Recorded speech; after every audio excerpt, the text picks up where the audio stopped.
Modi is a great man, that he loves Trump. Now, I don't know if the word love, I don't want you to take that any different. I don't want to destroy his political career, okay?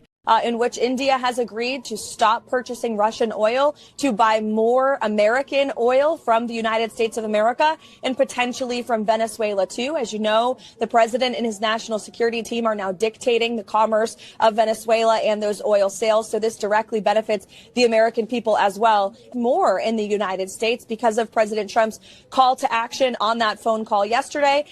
Prime Minister Modi committed to $500 billion of purchases of U.S. energy, transportation, agricultural products, and the U.S. tariff on India will now be at 18%, but American exports to India will face a tariff of 0%. So this is a great deal and a huge win for American workers, businesses, and consumers alike. It's hard for me to say because I think the Commerce Minister would know that better.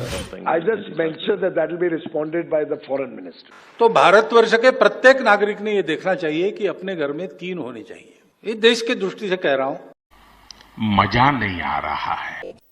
कहते हैं ऊपर वाले की लाठी में आवाज नहीं होती.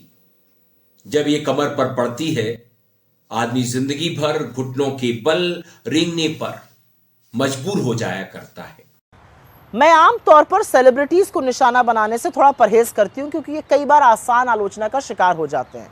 क्योंकि सवाल तो सत्ता से किया जाना चाहिए जिससे उनकी जवाबदेही सुनिश्चित हो. लेकिन जब ये सेलिब्रिटीज आरएसएस जैसी एक संस्था की तारीफों में पुल बांधते हैं जो मेरे देश में नफरत की आग फैलाती है, लोगों को बांटती है, आजादी में कोई योगदान नहीं करती, तो ज्वलंत मुद्दों पर इन सेलिब्रिटीज की चुप्पी पर सवाल उठते हैं. जब लोगों की लिंचिंग सिर्फ उनकी शक्ल देखकर या उनके खाने की वजह से होती है, आप चुप क्यों रहते हैं? जब लड़कियों का बलात्कार होता है और अपराधियों को सत्ता का संरक्षण मिलता है, आप एक शब्द क्यों नहीं बोलते?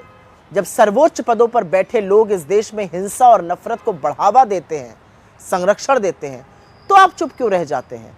जब किसानों को कुचला जाता है, तो आप बोलते क्यों नहीं हैं? जब मणिपुर हिंसा की आग में जलता है और महिलाओं के साथ बर्बरता होती है, तो आप चुप क्यों रहते हैं? जब बिल्किस बानो के दोषियों को माला पहनाकर सम्मानित किया जाता है, जश्न मनाया जाता है, गौरवान्वित किया जाता है, आप खामोश क्यों हो जाते हैं? आसमान छूती महंगाई और पेट्रोल की कीमतों पर आपके वो भद्दे मजाक आखिर कहां चले गए? रुपया लगातार गिरता जा रहा है और आपको इससे कोई फर्क नहीं पड़ रहा. अब इस देश में गंदे पानी से लोगों की मौत हो रही है, पर आप नहीं बोलते हैं. जानलेवा प्रदूषण से आपको परेशानी ही नहीं लगती है. असलियत तो ये है कि खुले गड्ढों में गिरकर इस देश के युवाओं की मौत हो रही है और आपको जरा सा भी गुस्सा नहीं आता. कैसे नहीं आता? असल में तो आप तब भी नहीं बोलते जब आपके किसी अपने साथी के साथ बदनाम किया जाता है, उसके साथ बर्बरता की जाती है. आप हिम्मत ही नहीं जुटा पाते. तो अगर आप जरूरी ज्वलंत मुद्दों पर नहीं बोल सकते तो कम से कम उन लोगों का महिमा मंडन करना बंद कर दीजिए जो नफरत को बोते हैं, काटते हैं और उसका फायदा उठाते हैं. अन्याय के सामने खामोश रहना एक चॉइस है, लेकिन नफरत को बढ़ावा देना चॉइस कतई नहीं है. इसलिए किसी से डरिए या ना डरिए, ऊपर वाले से जरूर डरिए, उसका खौफ खाइए, क्योंकि ऊपर वाला सब देख रहा है. आप मुझे 60 महीने दीजिए, 60 महीने मैं आपको सुख चैन की जिंदगी दूंगा, ये वादा करने आया हूं. भाइयों बहनों, मैंने सिर्फ देश से 50 दिन मांगे हैं, 50 दिन. 30 दिसंबर तक मुझे मौका दीजिए मेरे भाइयों बहनों. अगर 30 दिसंबर के बाद कोई मेरी कमी रह जाए, कोई मेरी गलती निकल जाए, कोई मेरा गलत इरादा निकल जाए, आप जिस चौराहे में मुझे खड़ा करेंगे, मैं खड़ा होकर के देश जो सजा करेगा वो सजा भुगतने के लिए तैयार हूं. तेलंगाना के भाइयों बहनों, मुझ पर 5 साल भरोसा करो, ज्यादा नहीं कह रहा हूं. 5 साल भरोसा करो. इन्होंने जितना लूटा है ना, मैं आपके चरणों में ला करके रख दूंगा. लक्ष्य 2047 विकसित. लक्ष्य 2047 विकसित. कुछ लोग ऐसा सोचते हैं कि दुनिया उनकी मुट्ठी में है क्योंकि उनके पास सत्ता है. कर लो दुनिया मुट्ठी में, मगर दुनिया तो रेत की तरह से है. ये मुट्ठी में कहां समा सकती है? ये तो फिसलती चली जाती है.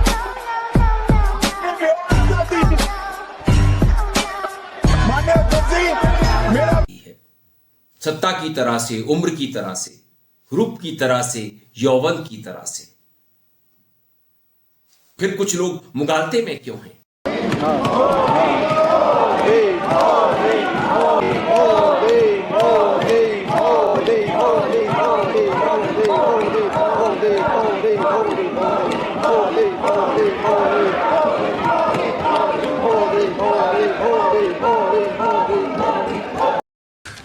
तू समझा? हाँ। नहीं, तू समझा नहीं। रहने दीजिए उन्हें मुगालते में, वक्त उन्हें सब समझा देगा। आप देख रहे हैं ना, जो सबकी फाइलें तैयार किया करते थे, उनकी फाइल अमेरिका में तैयार हो गई। जो सबकी कमजोरियों की फाइलें बना बना करके अपनी अलमारियों में रखा करते थे, अपनी टेबल की ड्रॉज में रखा करते थे, उनकी फाइल अमेरिका में तैयार हो जाएगी। क्या किसी ने सोचा था? नहीं सोचा होगा, मगर ये तो हो गया। भारत में विवेक अग्निहोत्री केरला फाइल्स बनाता था, कश्मीर फाइल्स बनाता था, मोटा पैसा कमाता था। कश्मीर फाइल्स से तो उसने मोटा पैसा कमाया, और अभी आदित्य धर ने धुरंधर में कमाया, प्रोपेगेंडा फिल्म बना करके। मगर दोस्तों, अब ये लोग क्या अपने आका की फाइल पर फिल्म बना पाएंगे? क्योंकि उसका और उसके लोगों का नाम एप्स्टीन फाइल्स में आ चुका है।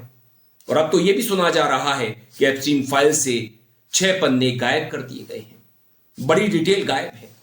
क्या इसके पीछे वो सौदा है, वो डील है जो भारत ने अमेरिका के साथ की है, जिस डील पर साइन किए हैं?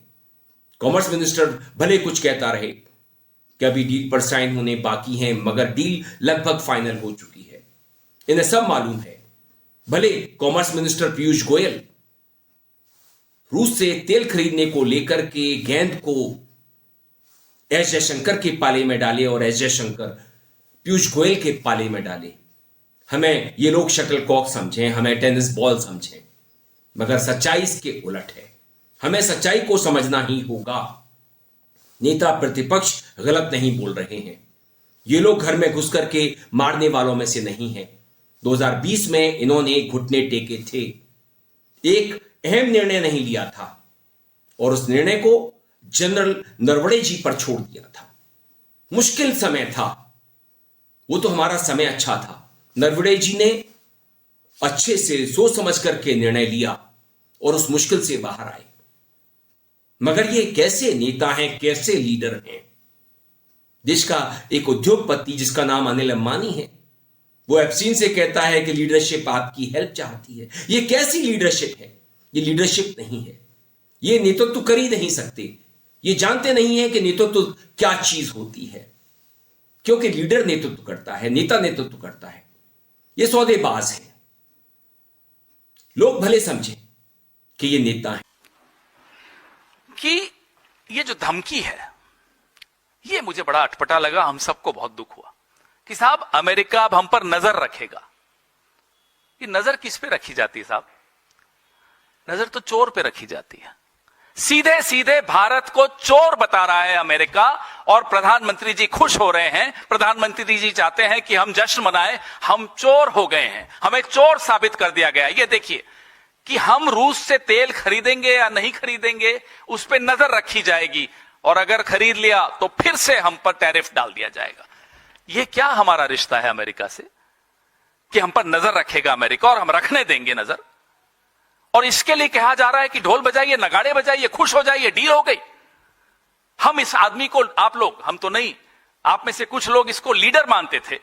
हम तो कहते थे लीडर तो नहीं है, चलो डीलर होगा, और ऐसी डील लाया। तो ना लीडर है ना डीलर है। ये है क्या? ये नरेंद्र मोदी क्या है? लीडर तो नहीं था कभी, न था, न हो सकता है, न है। अरे हमने सोचा अडानी अंबानी के लिए डील लाते हैं तो हो सकता है देश के हित के लिए भी कोई डील लाएंगे, अच्छी डील लाएंगे। ये खाक है डील, ये डील लाए हैं। ये राम को लाए हैं। ये धार्मिक लोग हैं, धर्म को मानते हैं, मगर इनका धर्म हमारे धर्म से बिल्कुल अलग है। इनका धर्म सत्ता का धर्म है। इनके धर्म में महिलाओं की अस्मिता लुटती रहे, भ्रष्टाचार बढ़ता रहे, लोग अन्याय की चक्की में पिसते रहे, इन्हें कोई फर्क नहीं पड़ता। तो आप अपने धर्म से इनके धर्म को मत मिलाइए। आपका धर्म अलग है, आपके धर्म में मनुष्यता है, मानवता है, इनके धर्म में नहीं है, उसकी कोई जगह नहीं है। भारत के हितों को गिरवी रख दिया गया है अमेरिका के हाथों। Modi is a great man. That he loves Trump. Now, I don't know if the word love, I don't want you to take that any different. I don't want to destroy his political career, okay? सिर्फ इसलिए कि इनकी file Trump के पास है, समझौता कर लिया गया है, आपके हितों को बेच दिया गया है, आपको बेच दिया गया है। क्या आप बिकने के लिए तैयार हैं? अरे फाइलें इनकी होंगी, भारत की नहीं है। भारत की कमजोरी किसी के पास ना कभी रही है ना रहेगी, क्योंकि भारत एक कमजोर मुल्क नहीं है। इन्होंने इसे कमजोर बना दिया है, क्योंकि ये खुद को भारत समझते हैं। ये भारत नहीं है, भारत के लोग हैं जो भारत की ताकत है। आपको अपनी ताकत दिखलानी होगी। विपक्ष लड़ रहा है, नेता प्रतिपक्ष लड़ रहे हैं।